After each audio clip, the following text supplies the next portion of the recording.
Hey team, it's Ripper here. Hope you guys are doing fantastic today. Got a very cool video today. We're talking about how to become a better destroyer player and also a correction to my build for the current focus DD, which is the Druid. But before we begin, like, subscribe, bell button below. Appreciate all the support on our way to 2,000 subscribers.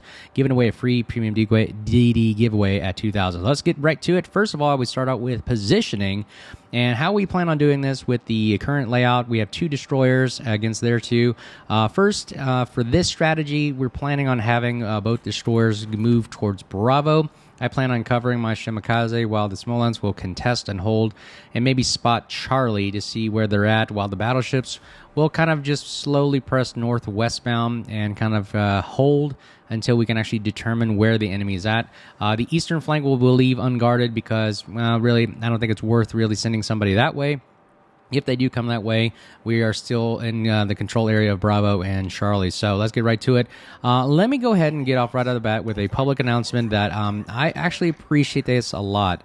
You guys have been watching the videos. You guys give me great comments and corrections because, again, I'm not always right. And again, I admit that. And I love the comments and constructive criticism on how to do things, different strategy techniques that work for you, as well as builds and commander builds. So I'll tell you right now. So I'll put it in the description below. The person that actually commented on my video, I'll have to go look at it later. But they made a comment about my Druid video last time, and the build that I had may not have been the most optimal. As we spot the first cruiser right there and the battleships coming up. But the optimal build for the Druid is actually in this video. So take a look at the build. I got two games to show you. So take a look at the end of the video, pause it, and look that it was more focused on, even though this is a DD gunboat main build, I still did a little bit differently than this viewer did. And the viewer suggested that I take survivability expert. I have Superintendent, obviously, take a concealment the best I can, and really, I also have maximum AP shell damage, and really sacrifice Fearless Brawler to help out with survivability of the destroyer. So the Druid, you notice right now, it's running at 28,800 HP. It's rocking and extra consumables. So this thing, I have to say thank you for the user that showed me this build. This is an incredible build. It's powerful, and I've been winning a lot more games with it. And I can't thank you guys enough. Keep on getting those comments and constructive criticisms right off the bat. So let's go right into the action of the video. How to become a better destroyer player. Look what we're doing. As a destroyer, we're not only working together with our other DD, we're supporting our other DB Shimakaze as working in wolf packs or teams to help spot and also eliminate other destroyers. What is our role? One of our roles as a destroyer player is to kill the other destroyers, because what I said, if you take out their destroyers, you maximizes and probability that you will win the game, because those that lose the destroyers right off the bat typically the majority of time lose it. So we're spotted right here, which means we're within range of the Shimakaze. So they're all looking at us right now. There he is right there.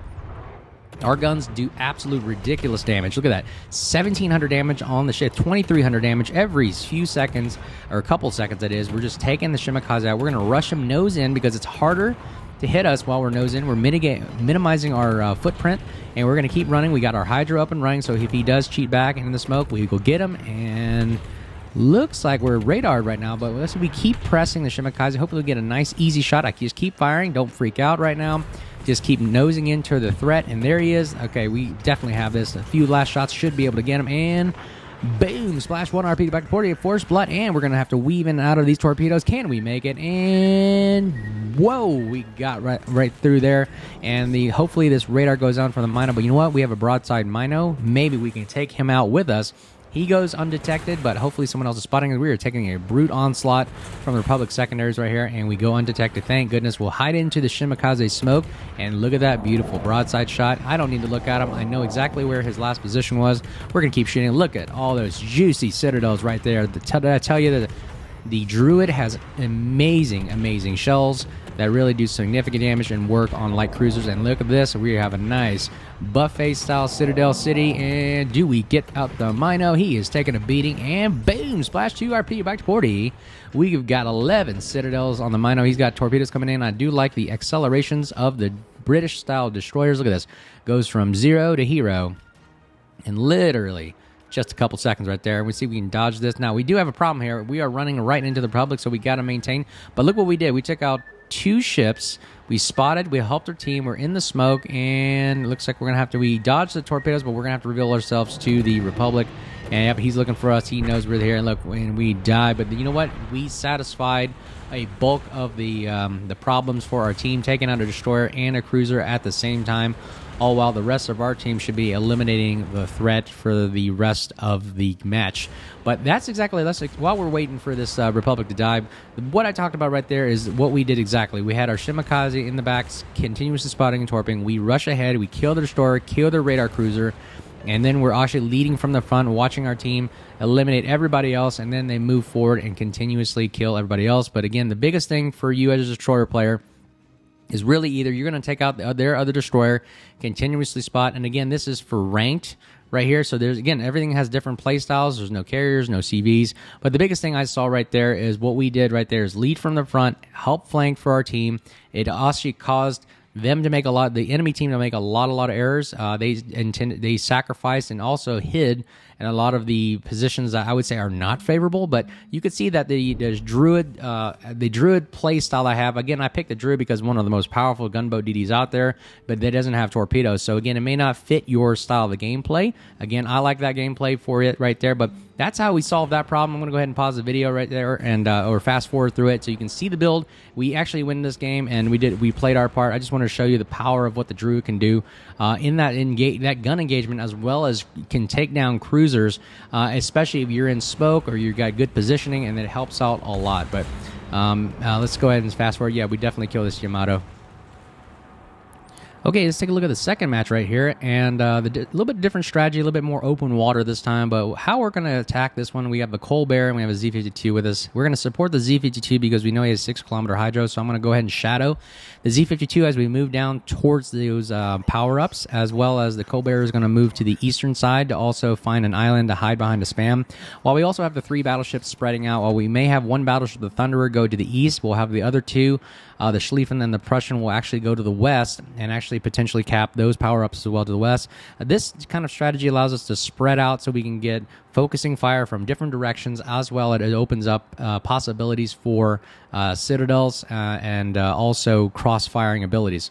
Well, you can see right there, initially I thought we were going to support the Z52 going right down to that first power-up you see, which is a reload booster, and but the thing I wanted to do was just stay behind him. His concealment's a little bit better than mine, but as soon as he gets spotted, he can definitely smoke up, engage the destroyer that we plan on anticipating encountering, and he can smoke up, use a 6-kilometer hydro. We'll sneak in with the hydro and then aim into the direction of those 2 power-ups, because that's most likely what happens is we'll probably have one of their Shimikazes, or I think it's a Shimikaze, or another destroyer that has better concealment than us, actually pop up and then get spotted right away. So again, here comes first engagement. See how we end up taking this. So again, what I've said, the Druid, this build is incredible. It's survivability. It has maximum AP damage without sacrificing your reload rate, because why? The guns on this thing reload at 1.7 seconds. Any kind of other extra buff like 10% or 5% really is not going to make much of a difference.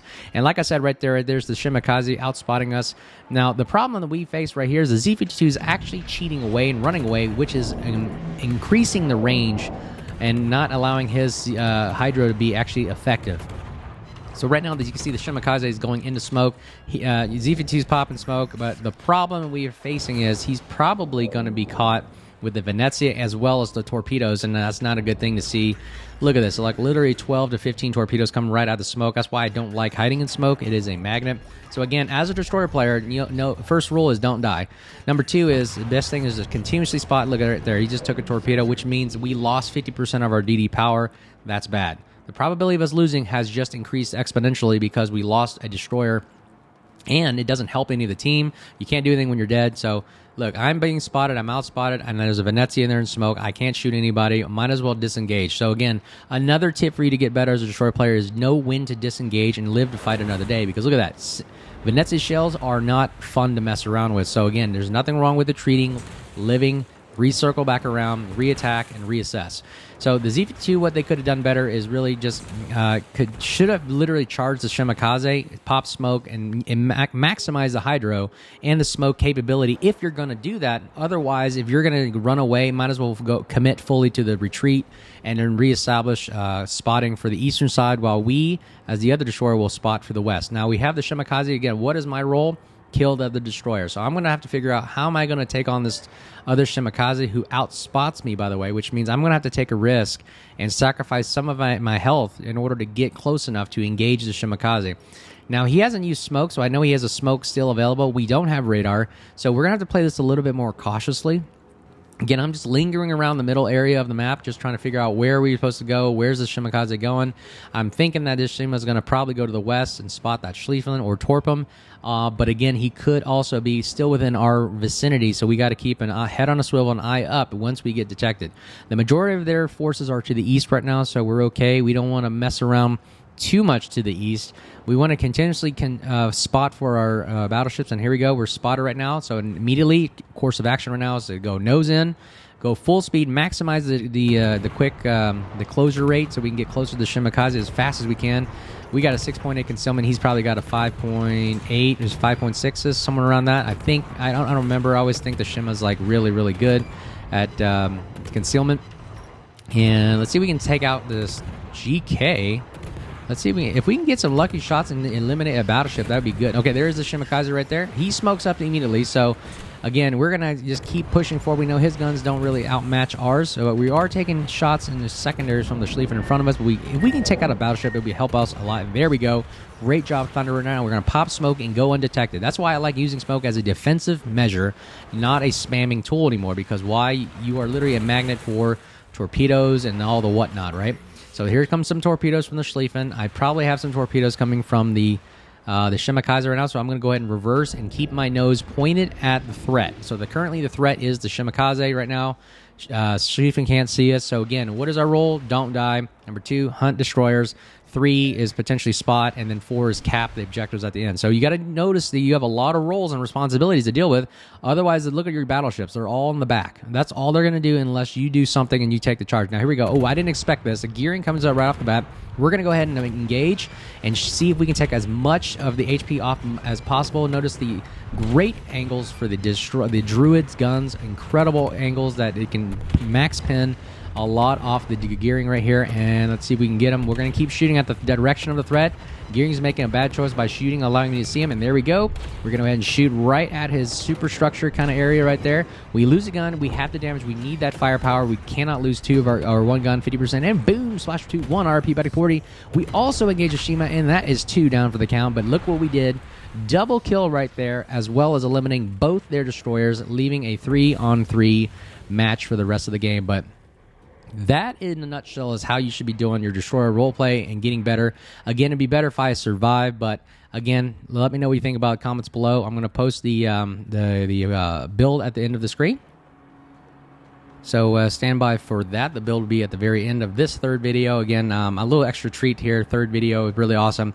Again, this one's pretty simple. The bulk of our force should go down to Alpha Bravo, while the rest of the team goes to, or maybe one of the team goes to Charlie. Again, I don't recommend going to Charlie because I feel like Charlie is a waste of time driving all the way down there to get a cap that you have a problem. If the other team gets Alpha Bravo, you have to drive all the way across the map, and that wastes a lot of time to try to defend. It's better to have 2 versus 1, so I'd rather select the 2 closest ones, because why? 2 versus 1, you win every time. So why not get 2 caps? You got Alpha and Bravo. So that's what I told our team. That's what we're doing. We also have an AFK Montana on the back, so keep that in mind. We have 1 less battleship in the fight. I really don't like that. So again, if you see people do that, report them right away that, hey, if you're AFK, what are you doing here? At least try to get back in the game to help out your team, right? Otherwise, this is rank season. You're causing people to lose their potential status for ranks and potential steal if you're not effective in the battle, but yet you joined. So again, that's a public service announcement right there, guys. All you can do is really report and just say, hey, get back in the game. If you're gonna, every time I get AFK or get kicked out of a game, I immediately try to join back in right away to save the game, to save the match, and help out. Anyways, right here off the bat, we have a gearing engagement right here. Look at that full broadside. I love it. But look at the power of the Druid with that max AP shells. Again, thank you for the viewer that said, hey, you should take max AP shell damage, which really helps out. Like we're just melting this gearing right here, and we have a Des Moines helping out with the radar. Again, what is your role? Your role is don't die, and also eliminate the other destroyers so that they die first, and then you maximize the probability of you winning. So right now we have the gearing just taking a massive punishment, and do we get this kill? Look at, we got to keep firing. Our rate of fire exceeds everybody else, and Boom. First blood again. Splash 1 RP back to 40. And then we have the second destroyer. Second gearing also pops up. Why not take a couple shots to take off as much HP as we can so it helps you out in the long run? Because why? I know gearing does not have heals. We do have heals, by the way. So I'd rather maximize our health while minimizing theirs. We also have a Napoli positioning and nosing in and probably holding a holding position right there in the middle. That might be a potential threat. We cannot charge with the Napoli there. His guns are very, very powerful and strong. So we're going to have to also keep in mind that there's a Mecklenburg south of our position. So we're going to have to hold right where we are and see if we can just wither away some of the health off of some of these cruisers and battleships and wait for the backup of our other team to arrive. Now, we have our Des Moines and we have our battleship Mecklenburg just holding their positions right now just to see when a option develops. So we are now spotted, which means we're exposed. We're going to see if we can smoke up and save as much health. Again, see the Napoli shot at us right there. Hopefully this doesn't take anything off of us. They're good. He missed. So we're going to go ahead and keep firing on the Napoli as of right now, just becoming a nuisance threat, causing him to make basically a mistake, and just see if, hey, hopefully he'll just rush in and die or lose his HP that way. But we're causing a threat to him to nose into us, which is also giving broadside to someone else for us. Again, what are we doing? We're becoming a nuisance distraction. We're becoming very annoying. We're becoming that threat. Even though we're a small destroyer, we're still a massive threat on the battlefield, and that's why the Napoli made a decision right there to push forward, and now he's going to expose a lot of his ship to some enemy fire, and we're going to continuously hold in the smoke and do the best we can to hold off this onslaught. Right now, Mecklenburg and Des Moines are doing their greatest job, and we lose our Mecklenburg to an Ohio, which is not a good thing. So let's see if we can take... Oh, and we lose. Oh my gosh, we are the only guy left on this flank now. We're going to have to hold this off. Now, this is the power of the Druid right here. We have 27,000 HP. We're taking on a Napoli. Now, look at what our AP... Again, thank you, viewer, who helped me get the maximum AP damage on these shells, because look what we're doing to this Napoli. He is literally going from 22,000 health all the way down. And I did not realize that if you're taking 2,000 HP off of somebody every second, that is when you start realizing this destroyer is a little monster. And look at that. His health pool is still going down. That's why he elected to smoke up right away. And now, again, what I also say, aim at the nose. The weakest part of some of these ships are the nose, so you get some nice, juicy damage right there. Now that he's angled in, we're going to aim at the superstructure just slight little bit right after the turret right there to get some kind of damage, because now we're going to have to charge him. So we're going to charge and see if we can keep shooting right into the smoke. Okay, now, and we get him. Splash 2 RAP back to 40, and that is how you eliminate a Napoli from the front nose-in section right there. Pretty incredible. The Druid, I say, this build is incredible, super powerful, and it is just an annoying threat to be... No, we have somebody firing from us from smoke. What is this person doing? We're going to go ahead and charge nose in and see what the threat is. It is the other gearing. I cannot believe this. We have a juicy target of opportunity right here. We know we can eliminate this threat easily. The gearing has no chance against us. Our armor, we got better HP, better armor, better nose-in capability, better AP shell damage, and our rate of fire exceeds his immensely. And we're going to go ahead and see. Look at the damage we're taking off him right there. 1950 every second. There is no way this gearing is going to survive. He probably launched torpedoes over there. That's why nosing is crucial.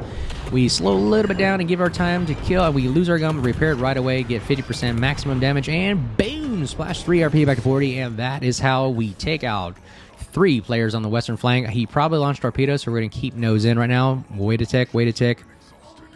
Looks like we don't have any torpedoes threat right now, and it looks like, ooh, and our Summers takes out the Ohio, which is also crucial. Our Montana's still in the back, not doing anything, but you know what? We have got this game in the bag, and I'm not going to bore you guys the rest of the match. We literally win it based off points. Our GK will die, but again, once you cap, again, look how hard it is. Again, why this strategy works so well for Alpha Bravo push. The 2 battleships, the enemy battleships, are pushing so far away from Alpha and Bravo that it would take them too much time to turn around, and we cap Alpha Bravo and then win the game on points. But let me know what you guys think below. Like, subscribe, bell button below. If you guys appreciate what we're doing here, let me know what you think of the video. Is this add any value to anybody? Is there something we could do better? I'm always open to constructive criticism. It does very, very well. It helped me build the current build you're seeing right here. Check out the build at the very end of the video again. But again, can't thank you guys enough. You guys have been great. Until next time, you guys stay safe. And again, I hope you guys enjoy the videos, how to become a better destroyer player in the series. And I'm going to keep doing some more. Next video I'm going to do is with the Grosavoy destroyer. That was an incredible DD to play with ranked. I definitely recommend it, but stay tuned for that video. And until next time, guys, you guys be safe. Talk to you soon. Cheers.